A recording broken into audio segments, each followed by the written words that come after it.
That just shows you how quickly she was working towards this marriage, that she had already decided to plan her honeymoon before the engagement. You won't believe what just shook the Christian media world. After Joyce Meyer's explosive revelation, Joni Lamb has been fired from Daystar.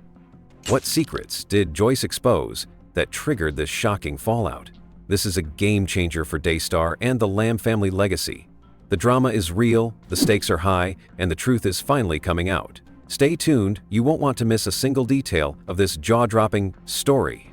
The Christian community was stunned when Joyce Meyer, a respected and influential leader, publicly spoke out against Joni Lamb, co-founder of Daystar television network. For years, many had seen them as allies, working together to spread faith and hope through one of the largest Christian media platforms in the world. But everything changed when Joyce dropped a bombshell revelation that painted a very different picture of the situation behind the scenes at Daystar. What started as a quiet strain in their relationship escalated into a public confrontation that shook the foundation of the network and left viewers and supporters in disbelief. Joyce Meyer shared that she had grown increasingly concerned about Joni's leadership style and the direction in which Daystar was heading. She described a shift from what was once a ministry focused on serving the community to a platform driven by personal ambition and power. Joyce expressed disappointment that Joni had become more controlling, prioritizing her own influence over the mission they had once shared. These were serious accusations coming from someone who had worked closely with Joni for years and was deeply respected in the Christian world. The fact that Joyce chose to speak out publicly showed how deep the rift had become and how urgent the situation was. The fallout was swift. News of Joyce's criticism spread quickly, sparking fierce debate among supporters of both women. Some believed Joyce was right to expose what she saw as harmful changes at Daystar, while others felt the attack was unfair or motivated by personal differences. But no matter the perspective, the damage to Joni's reputation was immediate and undeniable. Not long after the revelations, Joni Lamb was removed from her leadership role at Daystar in a sudden and dramatic. This move shocked many who had long admired her dedication to the ministry. For the viewers and the Christian media community, the shakeup raised many questions. What had really been going on at Daystar? How much had the network changed behind the scenes? And what would this mean for the future of a ministry that once inspired millions? The removal of Joni Lamb marked the start of a difficult chapter for Daystar. It forced the network and its supporters to confront uncomfortable truths about leadership, ambition, and the challenges of maintaining a ministry's original mission in the face of power struggles. In the midst of the controversy, many supporters felt a mix of sadness and betrayal. They had trusted Daystar to be a beacon of faith and truth, but the scandal revealed a darker side that was hard to ignore. Meanwhile, others called for healing and reform, hoping that the network could learn from these events and rebuild its foundation on honesty and accountability. The Christian world watched closely as the fallout continued, realizing that what began as a personal conflict between two prominent leaders had grown into a crisis with far-reaching consequences for Daystar and its legacy. The story of Daystar Television Network's leadership is one that began with strong faith, vision, and a desire to serve the Christian community. Founded by Marcus and Joni Lamb, Daystar quickly rose to become one of the most influential Christian media platforms, reaching millions with messages of hope and spiritual guidance. For many years, the network symbolized unity, dedication, and the spreading of God's word. But over time, what was once a ministry grounded in faith slowly began to change. The transformation was subtle at first, almost unnoticeable to the outside world, but as the years passed, it became clear that Daystar's leadership was shifting from a focus on ministry to one centered more on power and control. At the heart of this transformation was Joni Lamb, who, after the passing of Marcus, stepped into a more prominent leadership role. While she had always been a supportive figure behind the scenes, her style of leadership started to take on a new character, one marked by a strong desire to maintain authority and influence over the network's operations and message. Instead of continuing the collaborative spirit that had defined the network's early years, Joni increasingly took on an autocratic approach. Decisions that once involved input from family members and trusted colleagues began to be made unilaterally. This shift created tension within the leadership team and among those who had worked closely with Daystar for years. The change was not only felt within the network's executive offices, but also reflected in the content and culture of Daystar itself.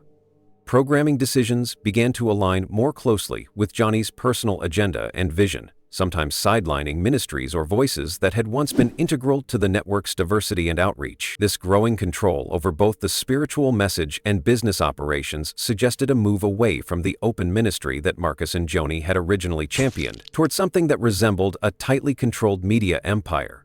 For many longtime supporters and staff, this was a difficult and painful realization. As Daystar's leadership shifted, so did the relationships within the Lamb family. The network had always been a family endeavor, with Marcus and Joni working alongside their children and close relatives to build the ministry. But with Joni's increasing control, cracks started to appear. Jonathan Lamb, Marcus and Joni's son, who had been actively involved in Daystar's operations and was widely expected to take on a greater role, found himself increasingly sidelined. His growing frustration was evident as rumors spread about strained family dynamics and a possible divide between mother and son. This personal conflict mirrored the broader struggles within Daystar, where loyalty and unity gave way to suspicion and division. Behind closed doors, those who raised concerns about the direction of Daystar often faced resistance. Employees and family members who questioned Joni's leadership or voiced discomfort with the new management style encountered pushback. Reports emerged of a toxic work environment where fear and intimidation were used to silence dissent and enforce conformity. Rather than fostering open dialogue and accountability, leadership seemed focused on maintaining power at all costs. The result was a culture where genuine ministry work was overshadowed by internal politics and control struggles. The transformation also attracted outside criticism, most notably from respected Christian leaders who had once partnered with Daystar. Joyce Meyer, a prominent figure in the Christian world and a former close associate, publicly expressed deep concerns about the network's changing direction. Her revelation that Daystar had shifted from a ministry of service to an organization dominated by personal ambition and power struggles sent shockwaves through the Christian community. Her words echoed the frustrations felt by many who had witnessed Daystar's evolution and raised urgent questions about the future of the network. Hello, everyone. I wanted to take a few minutes today to speak from my heart to the Daystar family and friends. Recently, Daystar made the decision to terminate my son Jonathan Lamb's employment. That decision was not taken lightly. It followed a 15-month review of Jonathan's performance and his refusal to take any steps to satisfy a detailed performance improvement plan put in place. He also refused my offer to participate in a formal mediation to resolve grievances in a biblical and professional manner. Rather than take any steps to improve his performance at Daystar, it seems clear now that Jonathan was focused on fabricating a smear campaign. You see, Jonathan was extremely disappointed that he was not named the future president of Daystar following the death of his father and my husband, Marcus Lamb, despite the fact that Marcus had given a clear directive to the family and to the board that I would succeed him as president. Jonathan's disappointment in not getting his way only deepened when I married Dr. Doug Weiss, who has been such a blessing to me, the rest of my family, and Daystar. I can tell you that as a mother, as a grandmother, this situation saddens me deeply, and it grieves my heart because I love my family. I love all my children. I love my grandchildren. I love the work we've done together for so many years. And I had hoped that we could have resolved the situation in private. But now, Jonathan has given me no choice except to speak out. Everyone knows that we have dedicated our lives to spreading the love of Jesus, and to see it attacked by my son Jonathan and his wife is truly heartbreaking. Joni Lamb's response to these criticisms was firm but failed to ease the growing doubts. While she defended her leadership and expressed commitment to the network's mission, the public perception had already begun to shift. Supporters found themselves divided between loyalty to Joni and concern for the ministry's original values. The controversy put Daystar at a crossroads, forcing the leadership and the broader Christian media world to reflect on what it means to lead with integrity and humility. The shift from ministry to power play was more than just a change in leadership style. It reflected a deeper struggle within religious media organizations about balancing spiritual purpose with organizational control. Daystar's story became a cautionary tale of what can happen when ambition overshadows service and when maintaining power becomes more important than uplifting others. The network that once inspired millions now faced a challenge to reclaim its identity and restore trust among its viewers and supporters. As the fallout continued, the future of Daystar remained uncertain. Could the network heal from the wounds caused by internal conflict and public controversy? Would the leadership embrace transparency, accountability, and a renewed focus on ministry? Or would the pursuit of control continue to define its path? For many, the hope was that Daystar could return to its roots, putting faith and service above all else. The story of Daystar's leadership transformation serves as a powerful reminder that ministries, no matter how large or influential, are not immune to the dangers of power struggles. True leadership in faith-based organizations demands humility, openness, and a heart for the people being served. The legacy of Marcus and the early vision for Daystar could still guide the network, but only if those in charge choose to prioritize the mission over personal gain. The journey ahead would be difficult, but the potential for restoration remained if Daystar could learn from its past and commit to genuine ministry once again. The story of the Lamb family, once viewed as a united dynasty leading one of the most influential Christian television networks in the world, has become a saga of division, power struggles, and painful conflict. Daystar Television Network, founded by Marcus and Joni Lamb, was long considered a shining example of faith-driven leadership, family unity, and spiritual outreach. But beneath the surface of public success, tensions were simmering, tensions that would eventually threaten to tear apart both the family and the ministry they had built. At the heart of the divide is a complex web of personal ambition, hurt feelings, and competing visions for the future of Daystar. After Marcus's sudden death, the question of leadership became a central point of conflict. Marcus had been the driving force behind the network's rise, and many believed that his son, Jonathan Lamb, would naturally step into his father's shoes. Jonathan had worked closely with Marcus for years and was deeply involved in the network's operations, gaining experience and respect within the organization. However, this expectation was complicated by the shifting dynamics within the family and the network. Joni Lamb, Marcus's widow, quickly assumed greater control over Daystar's leadership, asserting her authority as president. While some saw this as a necessary step during a time of grief and transition, others viewed it as a power grab. Jonathan, who had been groomed for leadership, found himself increasingly sidelined. His exclusion from key decisions and leadership roles created a deep rift between mother and son, a rift that mirrored the growing tensions throughout the organization. The divide was not just about positions or titles, it became deeply personal.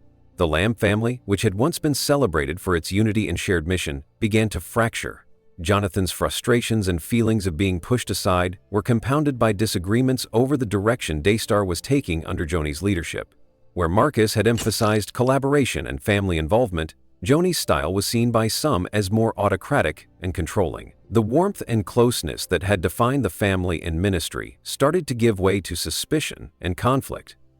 These family tensions quickly spilled over into the broader Daystar community.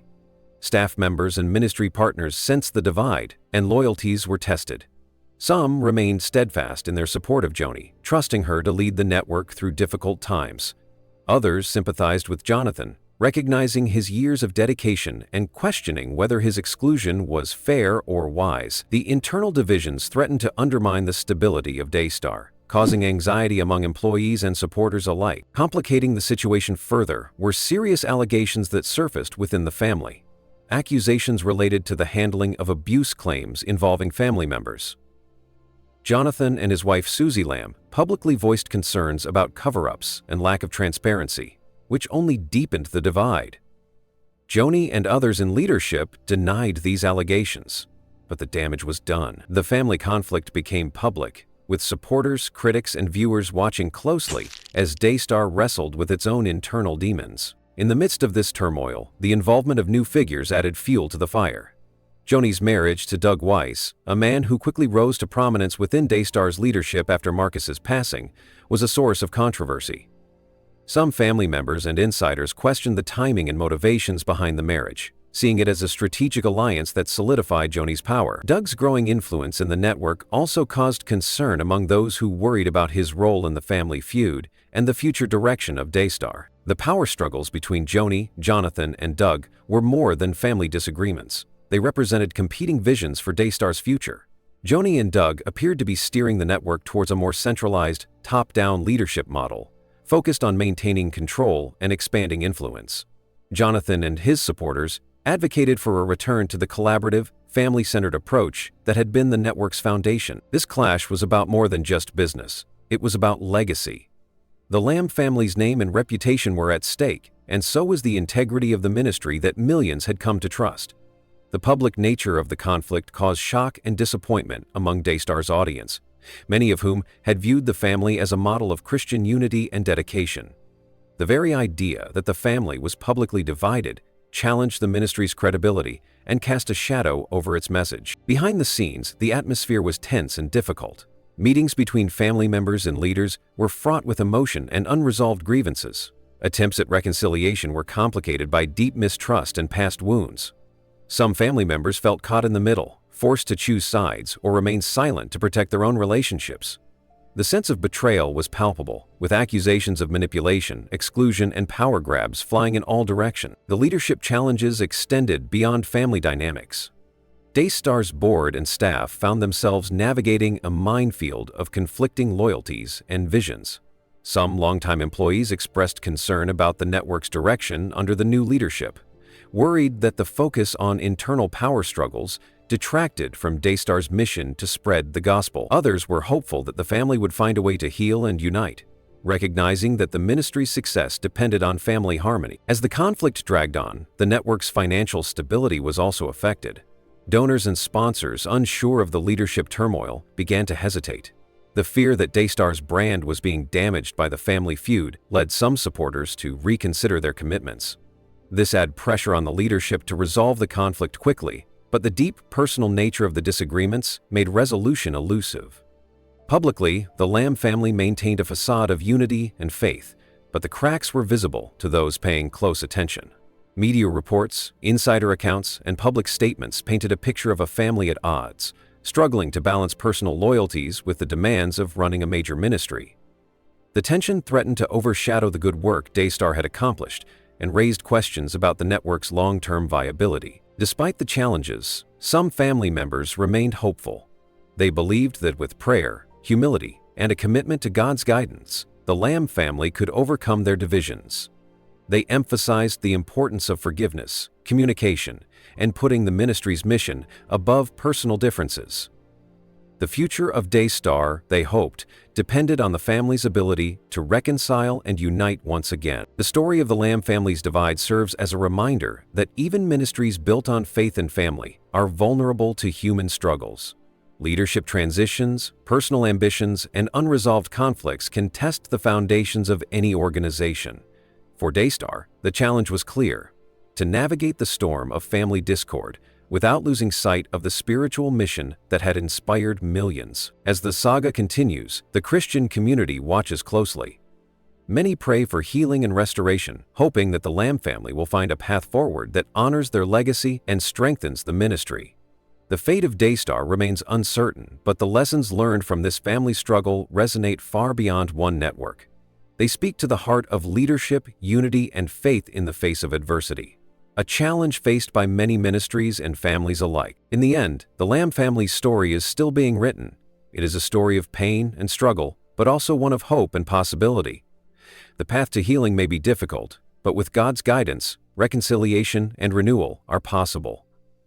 For Daystar and the Lamb family, the coming years will be critical as they decide whether to let division define their legacy or to rebuild on the foundations of faith and family that started it all. The battle for Daystar's soul, media firestorm, public division, and an uncertain future. The story of Daystar Television Network, once hailed as a beacon of faith and Christian outreach, has taken a dramatic and unsettling turn.